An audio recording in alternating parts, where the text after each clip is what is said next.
I froze in place, watching the chaos unfold.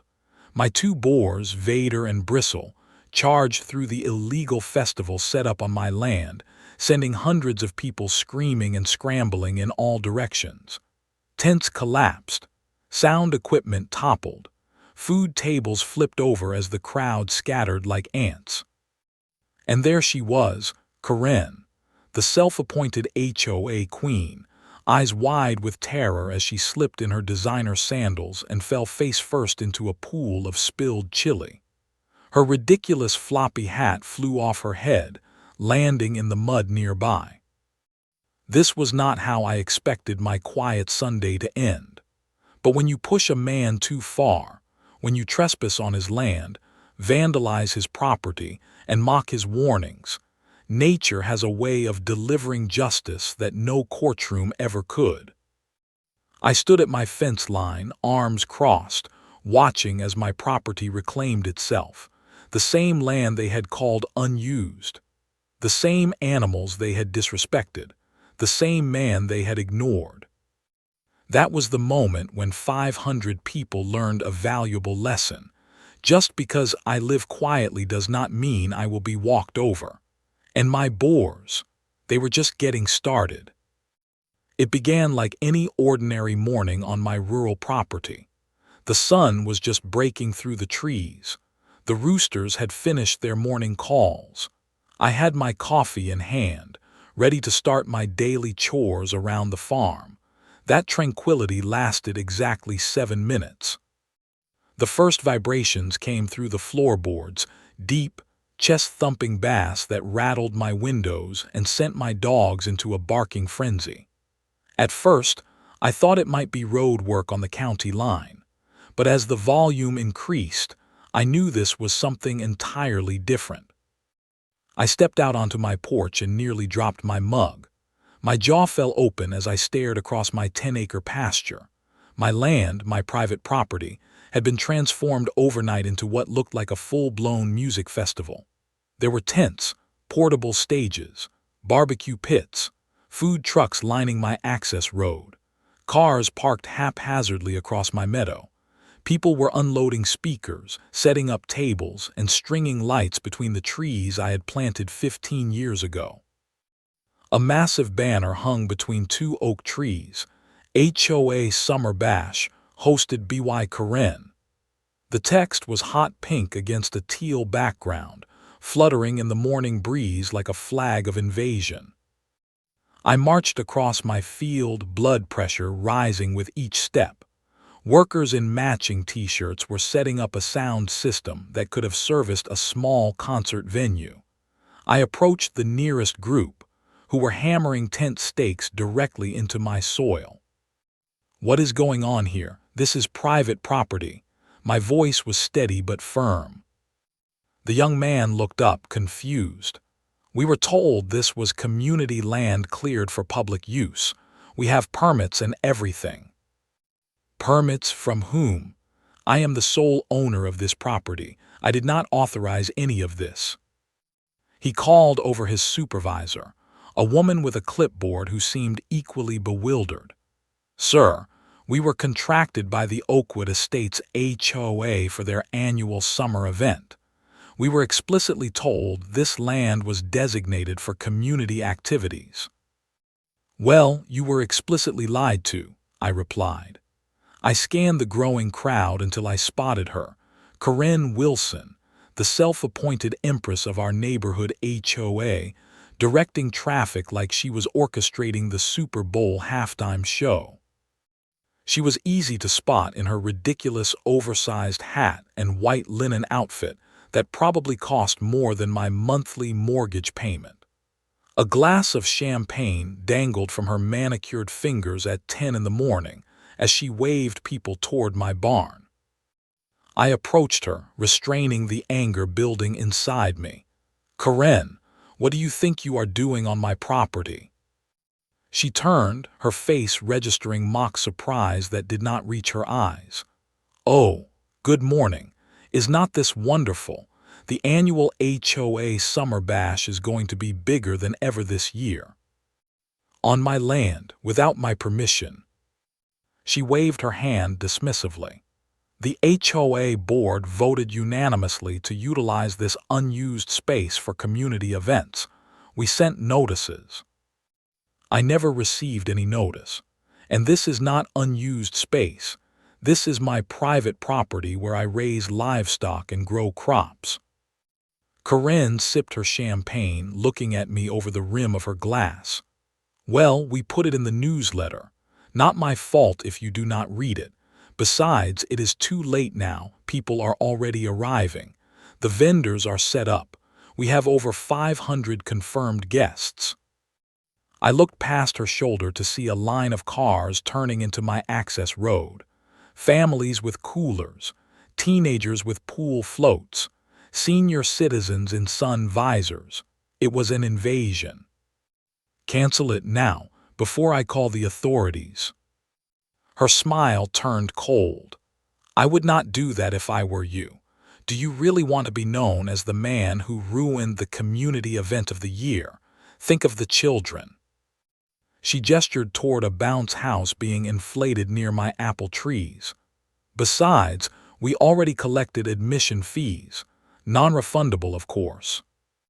My fists clenched at my sides. You are charging people to trespass on my property. We are offsetting costs for a community gathering, she corrected, her voice sugar-sweet but her eyes hard as flint. Do try to be a team player for once. As she walked away, I realized this was not a misunderstanding. This was deliberate, calculated, and Karen had no intention of backing down. I stormed back to my house, hands shaking with fury. This was beyond overreach. It was a complete violation of my property rights. Inside, I pulled open my filing cabinet and retrieved my land deed and survey maps that clearly showed the property lines. Every inch of that field belonged to me, purchased legally 12 years ago. Next, I called the sheriff's office, expecting immediate assistance. What I got instead was a deputy who sounded bored and distracted. Sir, this sounds like a civil dispute between you and your homeowners association, he drawled after I explained the situation. Civil dispute? There are hundreds of people trespassing on my private property right now. Were you provided notice of the event through HOA communications? No, and even if I had been, I never would have approved it. The deputy sighed. Sir, if you are part of the HOA, then there may be bylaws allowing community use of certain spaces. I suggest you review your HOA agreement. This is a civil matter until there is a direct threat to persons or property. I hung up, realizing no help would come from that quarter. With my property documents in hand, I marched back toward the growing festival. In the 15 minutes I had been inside, the crowd had doubled. Cars lined my access road all the way to the highway. The music had grown louder, the bass so intense it made the ground vibrate beneath my feet. I found Karen directing a beverage truck toward my storage barn. She had exchanged her champagne for a clipboard and was checking items off a list. Karen, I said, thrusting the property documents toward her. These are the legal boundaries of my land. Every person here is trespassing. Every vehicle is trespassing. You need to shut this down now. She glanced at the papers without touching them. Oh, for goodness sake, stop being so anti-community. This is why nobody invites you to the neighborhood functions. Because I do not want 500 strangers destroying my property. Karen rolled her eyes. Nobody is destroying anything. We will clean up afterward, probably leave it better than we found it. She lowered her voice. Look, this makes the HOA look good. It makes the neighborhood look good. It raises property values. Just go inside, relax, and let people have their fun. As we argued, I noticed groups of people wandering beyond the main festival area, moving dangerously close to my barn and animal pens. A few teenagers, red cups in hand, were peering into the enclosure where I kept my chickens. I broke away from Karen and rushed over. "This area is off limits," I said firmly. "There are animals here that could be stressed or injured." One of the boys, clearly already intoxicated, laughed. "Dude, chill out. We're just looking at your chickens." "Yeah," his friend added. "Karen said the whole place was open for exploring." I pointed toward the festival. "Return to the event area now." They mocked me with exaggerated salutes before sauntering away, still laughing. But they were not the only ones. Throughout the next hour, I found myself chasing people away from my equipment shed, my greenhouse, and my animal enclosures. The worst came when I spotted 3 intoxicated young men trying to climb onto my tractor.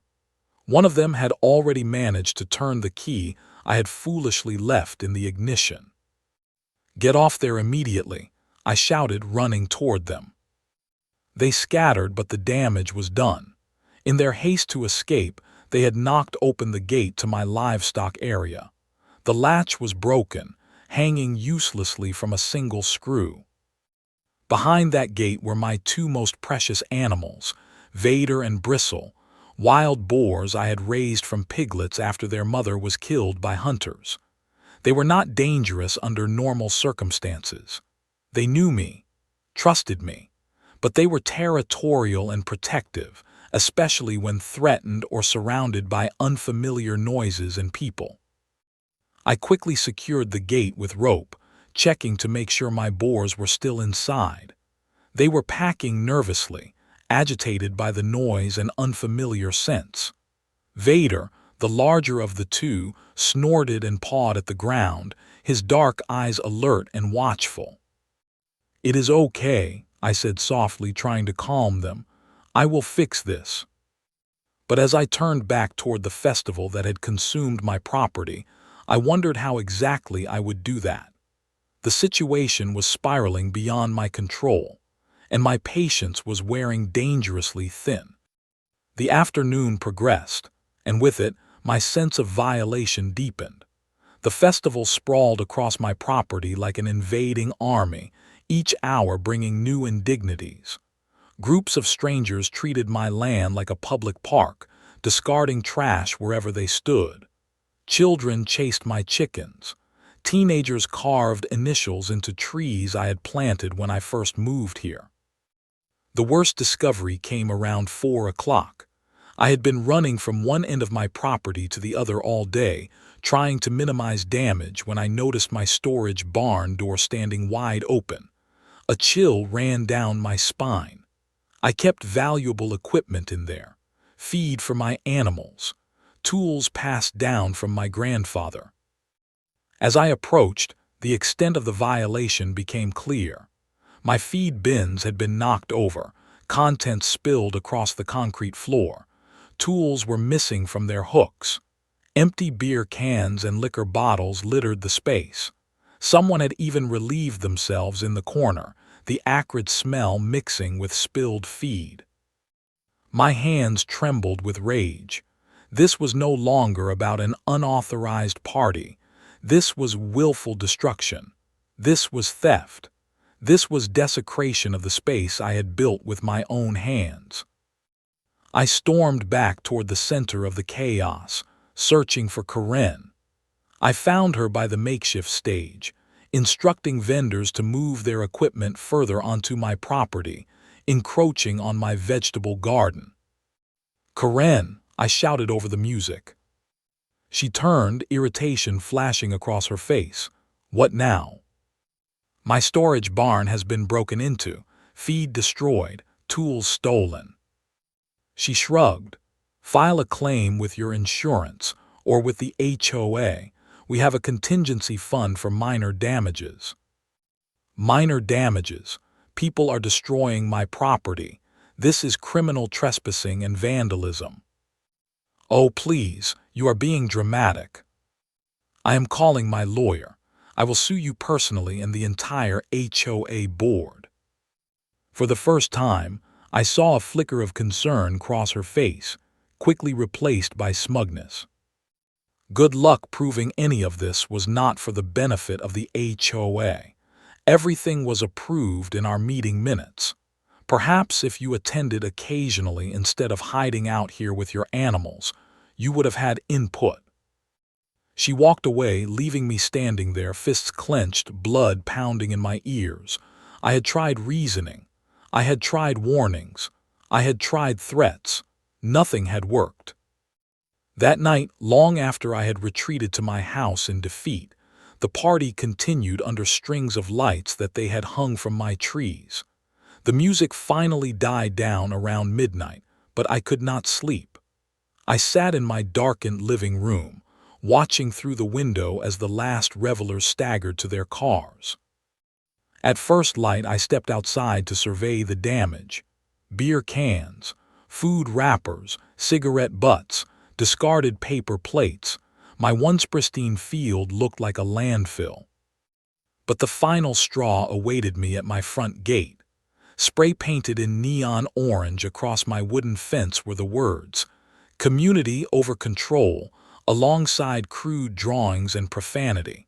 My property had not just been used, it had been marked, like dogs marking territory. I immediately checked my trail cameras, the ones I had installed after a series of coyote sightings last year.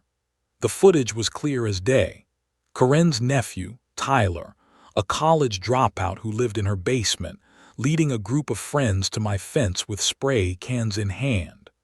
Karen herself could be seen in the background, pretending not to notice while actually directing them toward the most visible section of my property line. Something inside me shifted. A line had been crossed from which there could be no return. I had tried to be reasonable. I had attempted to use the proper channels. I had even considered accepting an apology and compensation for damages. But this deliberate act of vandalism, sanctioned by the very person who should have been protecting neighborhood properties, demanded a different response. I walked slowly toward my boar enclosure. Vader and Bristle watched me approach, their intelligent eyes following my movements. They were not just livestock to me. They were companions, protectors, and now perhaps they would be something else, justice. I checked the gate I had temporarily secured with rope after the latch was broken. A plan began to form in my mind. Not revenge, exactly. More like allowing natural consequences to unfold.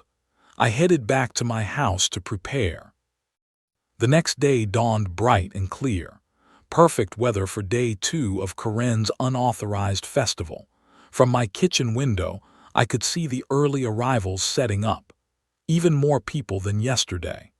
Karen had apparently declared the first day such a success that she had expanded the invitation list. Social media posts showed hashtags of HOA Summer Bash trending locally. I watched as vendors returned, setting up even more elaborate stations. A dunk tank was being filled near my property line. A chili cook-off competition was underway with at least 10 different stations. The portable stage had been expanded overnight, and sound checks made my windows vibrate. Karen arrived around 10, wearing another ridiculous outfit, white pants and a turquoise blouse that made her look like she was heading to a yacht club rather than overseeing trespassing on a working farm. She carried a megaphone and was announcing the day's activities with the authority of a seasoned cruise director. I stayed inside watching, waiting. The festival reached its peak around 3 in the afternoon. From my count, there were at least 500 people scattered across my property. Music blasted. Children screamed with delight in the bounce house. The smell of barbecue and fried food wafted through the air. It was time. I walked calmly to my boar enclosure. Vader and Bristle were restless, disturbed by the noise and unfamiliar scents. I approached the gate and checked that no one was watching. Then, with deliberate movements, I unhooked the temporary rope I had used to secure it and gave the gate a gentle push. It swung open silently. I stepped back and waited. Vader noticed first, the large black boar raising his head, sensing the change. He moved toward the open gate cautiously, sniffing the air. Behind him, Bristle, with her distinctive rusty-colored bristles, followed her companion's lead. They paused at the threshold, uncertain. In that moment, someone nearby cranked the music even louder, a heavy bass drop causing the ground to vibrate. Vader startled, then charged forward. Once he was moving, Bristle followed, not in aggression but in fear and confusion. They bolted straight toward the heart of the festival. The moment was almost biblical. The sun dipped behind a cloud, casting a dramatic shadow across the field. The bass pulsed through the speakers. People danced with drinks in hand on soil they had no right to occupy. And then chaos erupted. Vader moved low and fast, his dark bulk parting the crowd like a bowling ball through pins. People screamed, diving out of his path. Bristle followed, grunting and snorting, head swinging from side to side defensively. The reaction was instantaneous and absolute. Tents collapsed as people scrambled to get out of the way. Food tables flipped.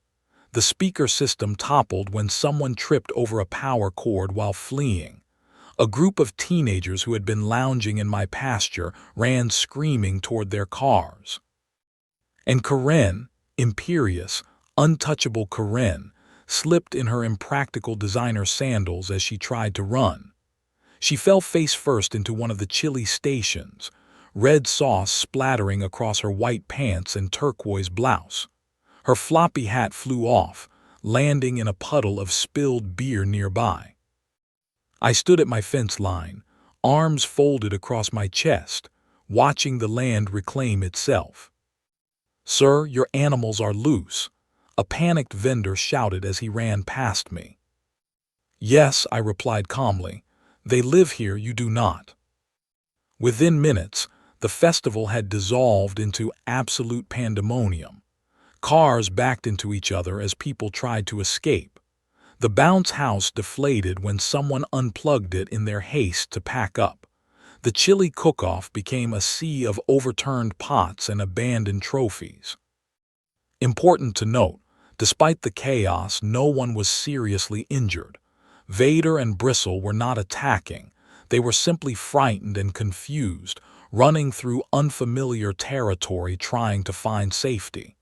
In their panic, they created panic. It was a chain reaction of natural consequences. Within an hour, animal control arrived, responding to multiple hysterical calls about wild boars attacking a community event. 2 officers approached me cautiously. "Those your animals, sir?" the older one asked. I nodded. They were securely penned until trespassers broke my gate latch yesterday. I tried to secure it temporarily, but with all this commotion. I gestured toward the now empty field littered with abandoned festival supplies. The officer looked around, taking in the illegal setup on private property, then back at me. He tipped his hat slightly. "Guess those pigs were just defending home turf," he said with the hint of a smile. "Let us help you get them back where they belong." The aftermath was as swift as it was predictable. By that evening, my phone was ringing constantly. The HOA board demanded an emergency meeting. Karen had apparently gone straight from the festival disaster to urgent care, claiming psychological trauma and possible injuries from what she was now calling my orchestrated animal attack. I declined all calls, instead spending the evening collecting evidence. I gathered my property deeds, the security footage, photographs of the damage to my barn, and documented the trash left behind. I called my lawyer and sent him everything. His response was immediate. "They do not have a legal leg to stand on, but they will try to spin this." He was right. By the next morning, Karen had rallied her supporters on the HOA board.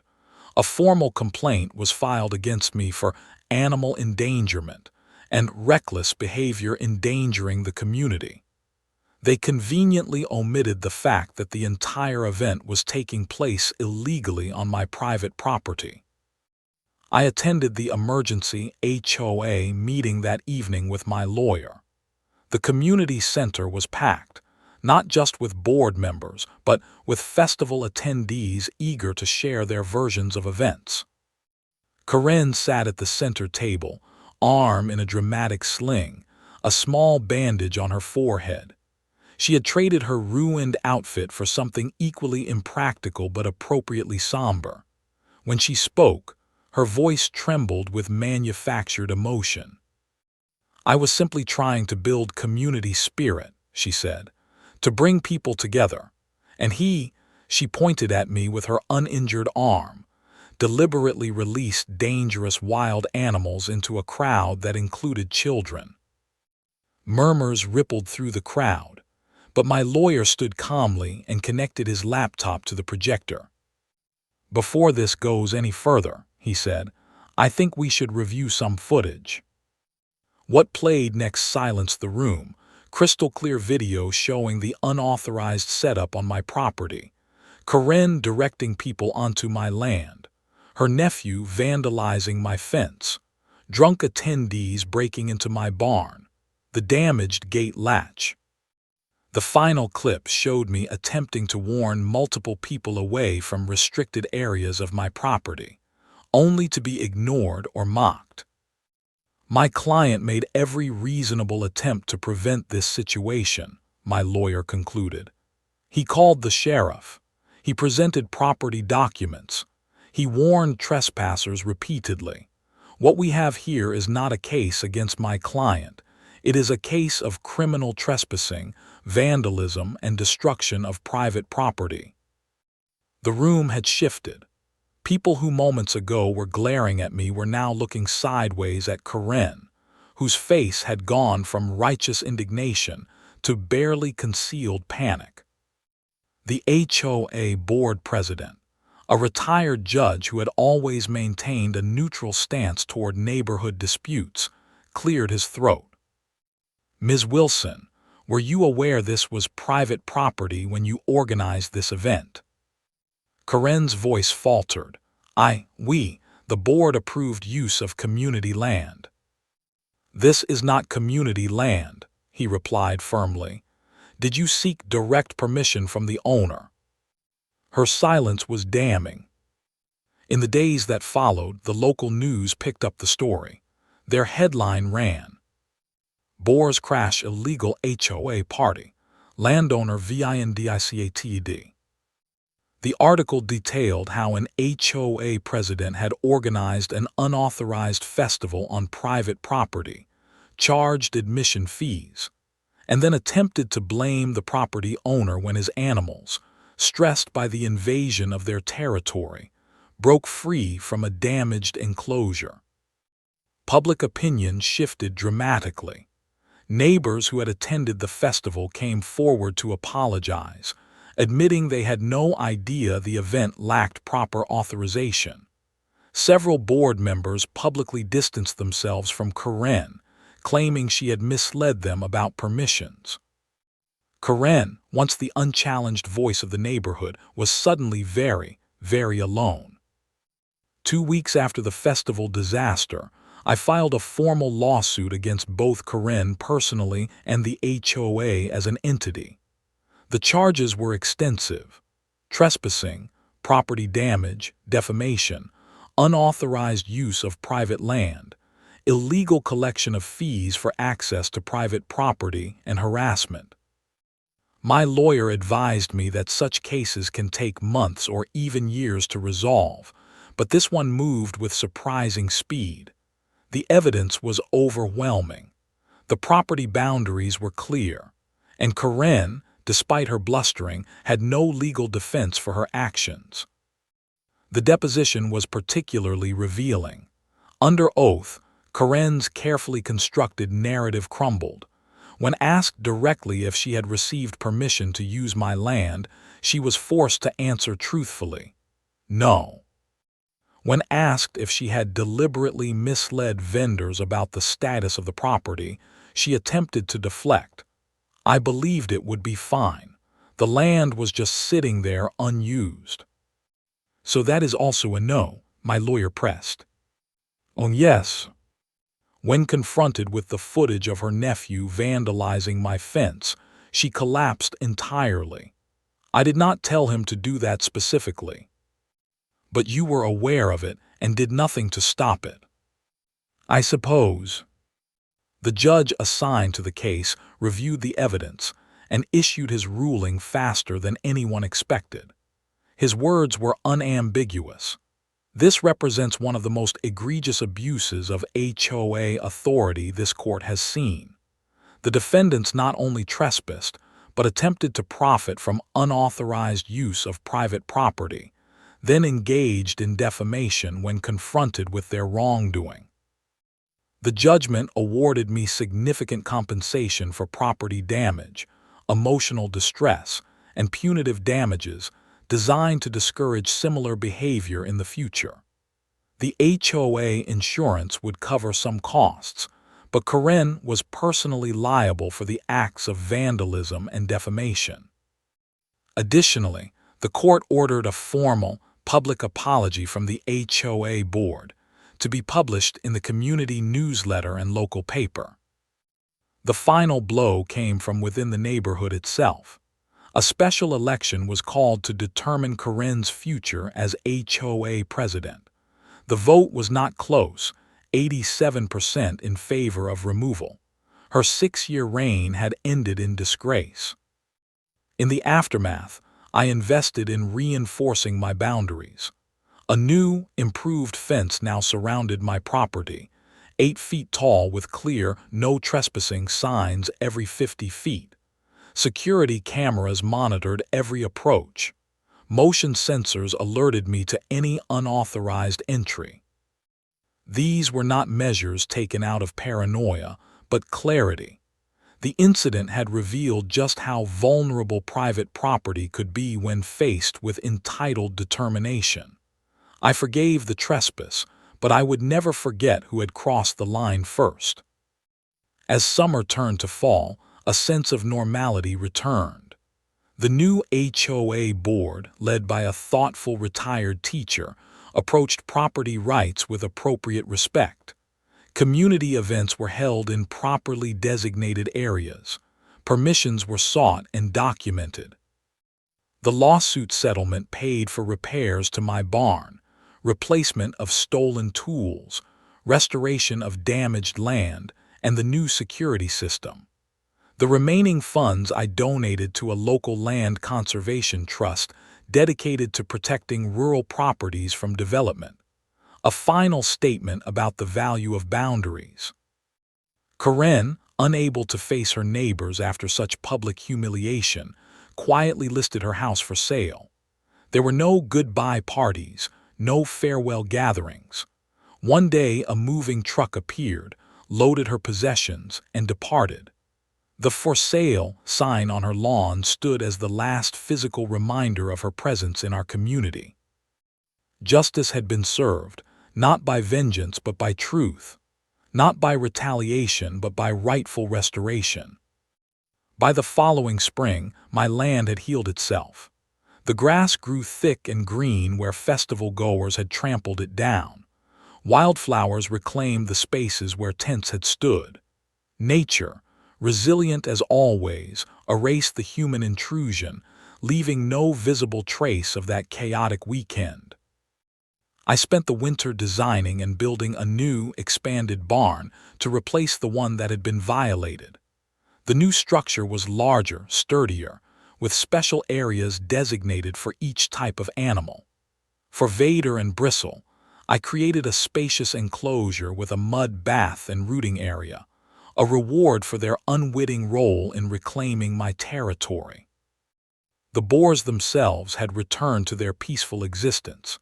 They napped in the spring sunshine, massive bodies relaxed, occasional snorts the only sound as they dreamed whatever dreams come to creatures of such simple but profound dignity. They had no memory of the chaos, no lingering trauma from the event. They simply returned to being what they always were, animals living undisturbed on land that respected their nature. As word spread about what had truly happened that day, neighbors began to view my property, and me, differently. The mysterious recluse was replaced by a man who simply valued his privacy and his connection to the land. One Saturday morning, a hesitant knock at my gate revealed 3 families from the neighborhood. They stood awkwardly, children hiding behind parents' legs. "We wanted to apologize," one father said. "We were at the festival. We had no idea it was your private property." I nodded, accepting their words without comment. "The kids," he gestured toward the children peering curiously around him. "They have been asking about your animals, about the boars. We thought maybe." "You want to see them?" I asked, surprised. He nodded, if that would be all right, properly this time with permission. That visit became the first of many. Not a public park, not a petting zoo, but occasional respectful visits from neighbors who now understood the value of boundaries. Some brought their children to learn about livestock. Others came to ask advice about starting their own gardens. Each visit began the same way, at the gate, waiting for invitation, acknowledging my ownership of what lay beyond. Karen's house sold quickly to a young couple with no interest in HOA politics. They waved when they drove past, but respected the boundary line that separated our properties. The HOA itself continued under new leadership that focused on community support rather than control. As for me, I found a peace deeper than before. Each morning I sat on my porch with coffee in hand, surveying the domain that had been challenged but ultimately reclaimed. The trees stood tall. The animals grazed contentedly. The boundaries remained clear and respected. This land was always mine. The deed proved it legally, but ownership goes beyond documents and surveys. True ownership is in stewardship, in knowing every tree, every animal, every inch of soil. In defending not just property rights, but the sacred relationship between a person and the place they call home. My coffee finished. I set the mug aside and stepped out into the morning sunshine, ready to begin another day on land that was, unquestionably, mine.